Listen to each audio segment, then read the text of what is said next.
No, obviously I watch almost all the games of Sporting, and I've seen them playing. As I said in many interviews, is someone that brought the excitement back to the club. He brought a lot of good things for the club, and hopefully I hope that he can do the same here, because sometimes a person can change the energy of a space if it's the right moment, and we hope that it can come, and this is the right moment for him to come and bring his energy, bring his qualities and his knowledge of football, because he's done something really, really special at Sporting. If someone doubt about that, it's about just looking at the past, and Sporting was about to be about 20 years without winning the league, and he got back to win the league, and he won it 2 times in 4 years with a really youth team in a moment of change. So hopefully he can do the same here for us, and it's going to be a successful time for all of us.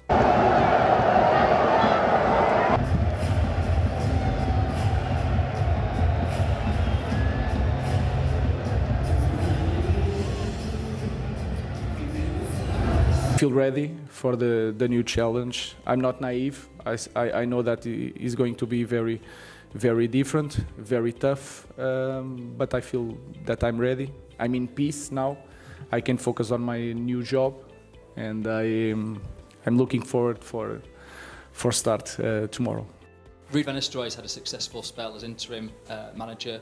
Will he be part of your coaching team going forwards? And also, will you definitely play 3 at the back with Manchester United, or are both of those things subject to discussions this week? About a legend of a club like Manchester, he did a great job.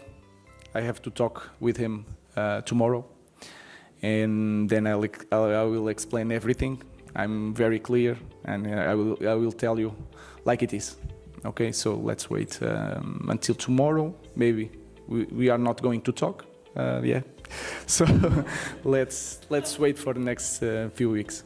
I know how I am going to play in the beginning, because you have to start with a structure that you know, and then you will adapt with the players that you have, some injuries or no injuries, what kind of players, the abilities to defend, to attack. I will discover that in the next few weeks. We don't have a lot time to train, so I have to show something that I know very well. Manchester United at the moment is viewed through the prism of the arrival of Ruben Amorim. So when you look at the performance of some of the players today, how could some of them fit into these sort of 2 number 10s he plays behind the main striker?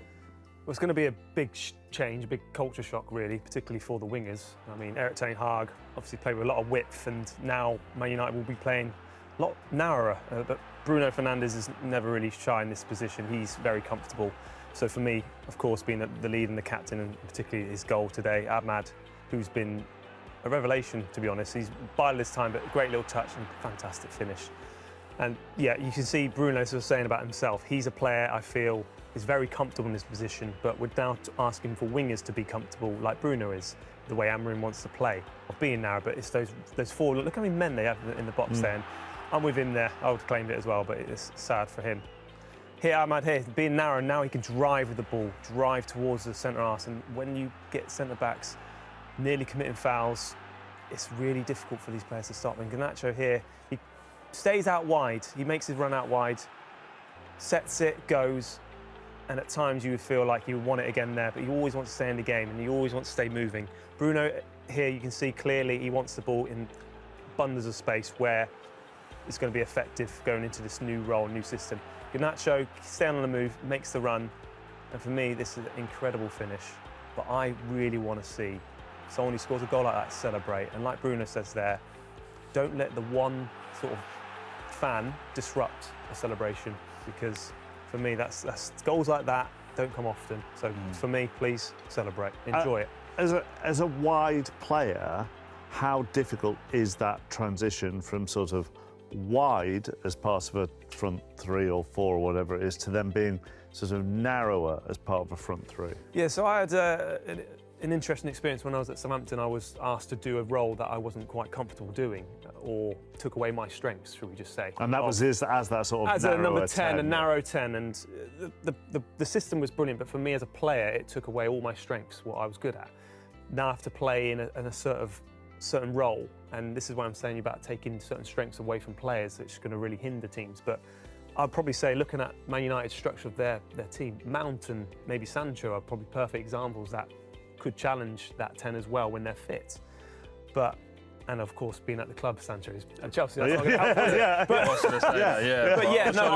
I found it quite interesting and very difficult at times to be in that position when back against the goal, because that wasn't my strength. I like to be out wide when I can come onto the ball and commit defenders. So, yeah, these players, particularly Rashford, is going to have to adapt in that role.